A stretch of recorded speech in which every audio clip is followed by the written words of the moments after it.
कही थी कि अगर मन में इच्छा है तो बस इरादा करो और घर से निकलो। उत्तर प्रदेश के लिए योगी ही उपयोगी है, इस पर आपका क्या कहना है? तो विकास की गति कैसे पकड़ी जाती है योगी आदित्यनाथ जी से बेहतर मुझे नहीं लगता कि कोई समझ सकता है। इस सरकार के आने के बाद अल्पसंख्यकों के लिए के हित में एक सबसे मुख्य कार्य क्या होगा?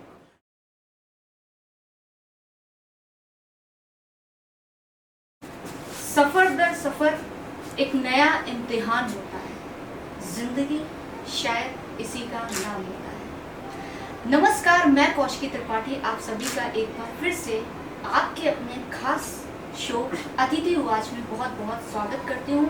और आज हमारे शो का हिस्सा बनेंगे जो युवाओं के बीच काफ़ी ज़्यादा पॉपुलर एक फेस हैं।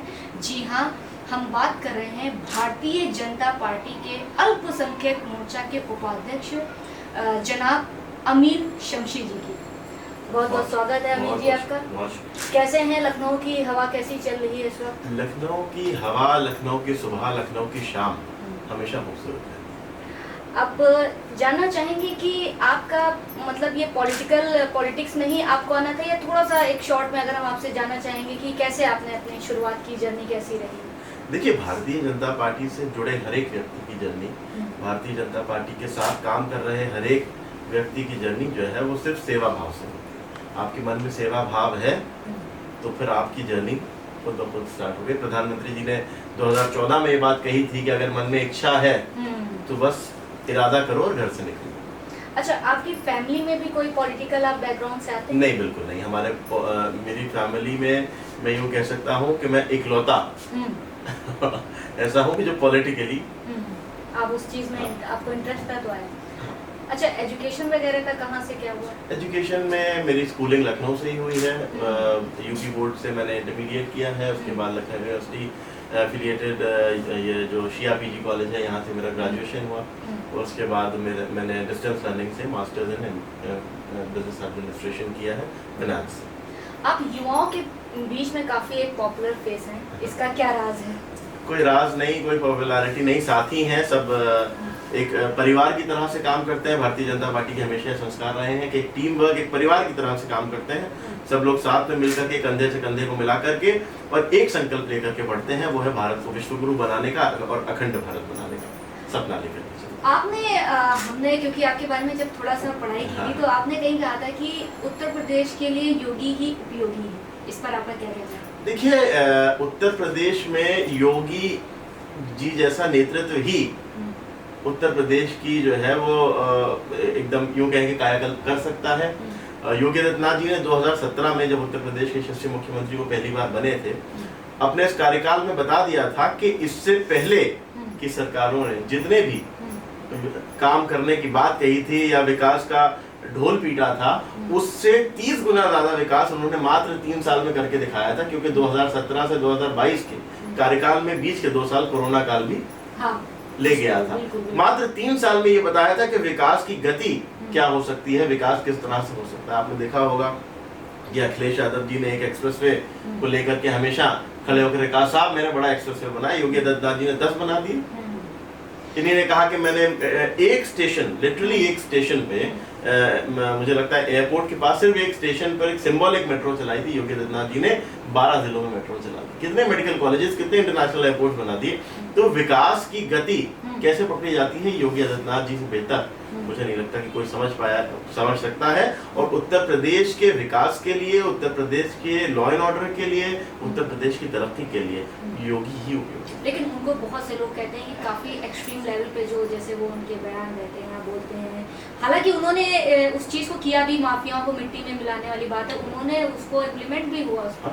लेकिन आप इसको एज अ मतलब खैर अगर दूसरी जनता के रूप में देखा जाए तो काफ़ी एक्सट्रीम लेवल पे वो बोलते हैं, इस पर आपका क्या कहना है? देखिए, जनता के लेवल पर अगर आप पूछिएगा तो इन माफियाओं से सबसे ज्यादा पीड़ित कौन था? जनता।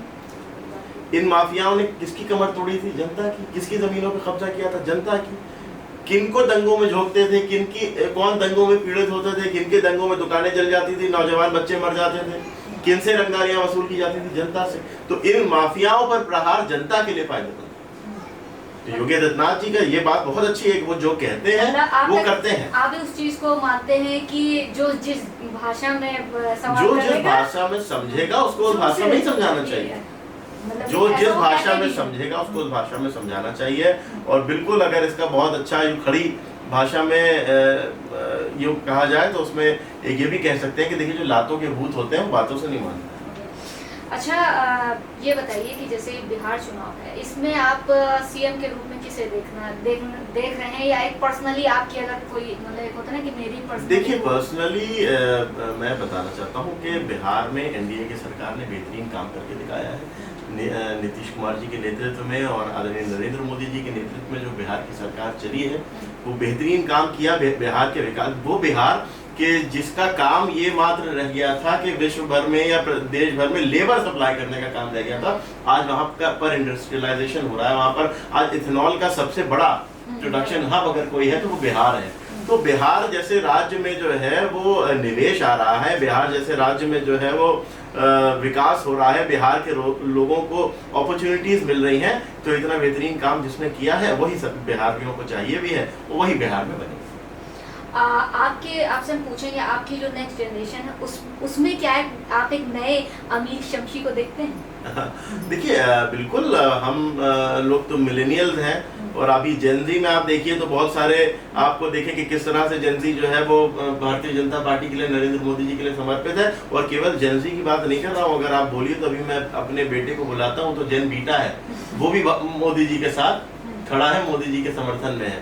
तो वो लोग जो ये सपना देख रहे हैं कि किसी एक जनरेशन को वो जेनजी को भड़काने की प्रयास करते हैं या कोशिश करते हैं या भड़काने का काम करने की सोच रहे हैं, वो सोच लें कि जेन बीटा तक तो मोदी जी के साथ आ चुकी है। हमारे शो का एक रैपिड फायर राउंड है जिसमें आपको फटाफट से जवाब देना है।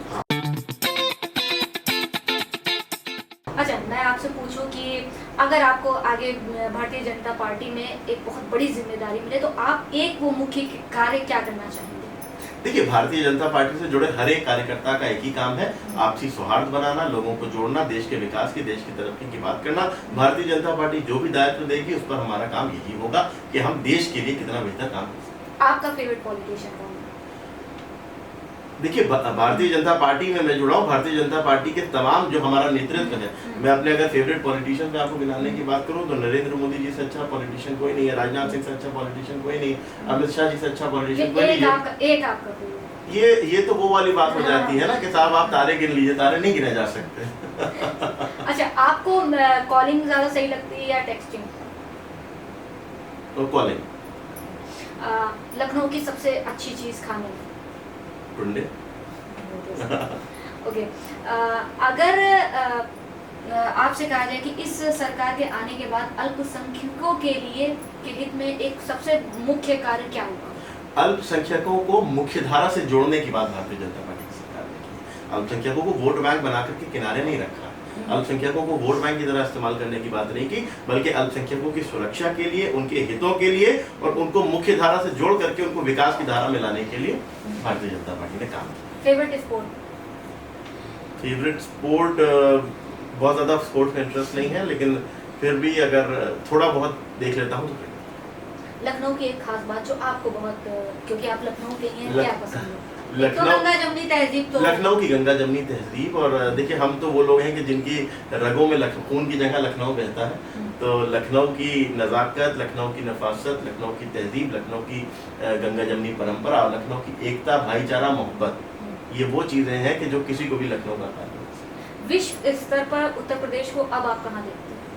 देखिए उत्तर प्रदेश वो प्रदेश जो कभी गुंडों का प्रदेश कहा जाता था, जो कभी जो है दंगों का प्रदेश कहा जाता था, आज वो जो है लॉ एंड ऑर्डर का प्रदेश है, वो निवेश का प्रदेश है। बड़ी बड़ी जो मल्टीनेशनल कंपनीज यहाँ पर आकर के जो है वो अपना इन्वेस्टमेंट यहाँ कर रही हैं और आकर के उत्तर प्रदेश में जो है वो अपने हब क्रिएट कर रही हैं। तो आप जो उत्तर प्रदेश कभी फर्श पे हुआ करता था, आज वो अर्श पर। ओके, अगर आप एक पॉलिटिशियन ना होते तो क्या होता?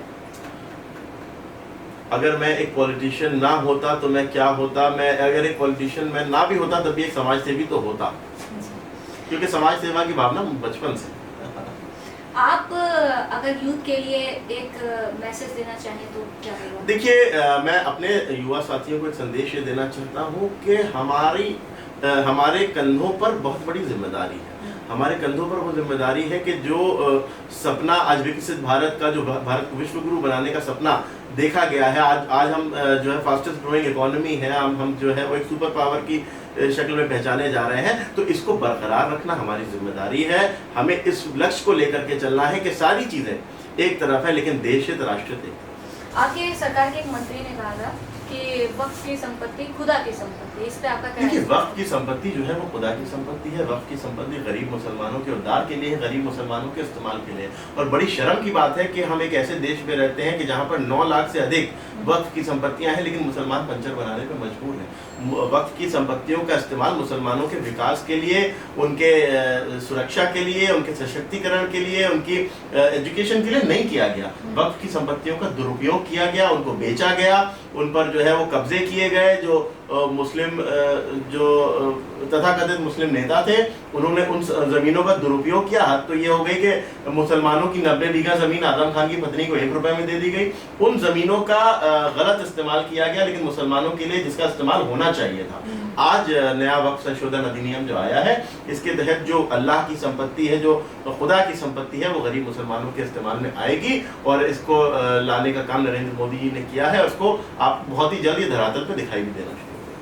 ओके, अभी ना बहुत से सवाल यूपी पुलिस की जो एक मतलब कार्यशैली पे कहीं ना कहीं उठ रहे हैं कि ये सीधे, चाहे वो बुलडोजर की बात हो, वो तो खैर सरकार का वो है स्टैंड है, और दूसरी चीज ये है कि सीधे एनकाउंटर, इस पे क्या कहना है? ये कोई और तरीका नहीं है? देखिए, ऐसा नहीं है कि सीधा एनकाउंटर ही होते हैं, लेकिन लोगों का कहना है कि उनको यूपी पुलिस का कुछ तो लोग कहेंगे, लोगों का काम है कहना। देखिए, मैं आपको बता देना चाहता हूँ, उत्तर प्रदेश के जो है, मैंने जैसा कहा, लॉ एंड ऑर्डर का प्रदेश है। उत्तर प्रदेश में लॉ एंड ऑर्डर के साथ खिलवाड़ करने वाला, छेड़छाड़ करने वाला कोई भी व्यक्ति किसी भी सूरत में बख्शा नहीं जाएगा। विशेषकर हमारी महिलाओं के साथ, हमारे देश की बेटियों के साथ, हमारे प्रदेश में हमारी बहनों के साथ अगर कोई दुर्व्यवहार करने का प्रयास करेगा, उनको जो है वो डिस्टर्ब करने की कोशिश करेगा, तो उसको परिणाम भुगतने पड़ेंगे और गंभीर परिणाम होंगे। अंत में हम चाहेंगे कि लखनऊ की जनता के लिए आपके माध्यम से एक संदेश। देखिए, लखनऊ के हमारे जो अहले लखनऊ हैं, उनसे मैं ये कहना चाहता हूँ कि ये जो लखनऊ में रहने वाले लोग हैं, वो लखनऊ में नहीं बसते, बल्कि लखनऊ उनके अंदर बसता है। तो इस बात का हम लोगों को ध्यान देना है, इस बात की कोशिश करनी है कि हमारा लखनऊ जो स्वच्छता में अभी 3रे नंबर पे आया है, इसको हमें 1 नंबर पे लाना है। स्वच्छ लखनऊ बनाना है। लखनऊ की जो खूबसूरती है उसको निखार करके और 1 नंबर पर ला करके बताना है कि लखनऊ वाले, जितना लखनऊ उनसे प्यार करता है, उतना वो भी लखनऊ से प्यार करता है। तो ये थे अमीर शमशी जी, और बहुत जल्द हम आपको एक नई शख्सियत से फिर रूबरू करेंगे। आप देखते रहिए अतिथि वॉच कौशिकी के साथ। इस गोल्डन शो के लिए कुछ गोल्डन वर्ड्स अतिथि वॉच के लिए कौशिकी त्रिपाठी जी के साथ जो ये बेहतरीन शो हुआ, मुझे इसमें आने का अवसर प्राप्त हुआ। मैं बहुत बहुत धन्यवाद व्यक्त करता हूँ आप हमारी बहन का और इस शो का, शानदार शो का, जिसके लिए आज की तारीख में देखा जा सकता है कि बहुत ही ज़्यादा लोकप्रिय शो ये होता जा रहा है। और मैं अपना सौभाग्य समझता हूँ कि मुझे यहाँ पर आने का अवसर था।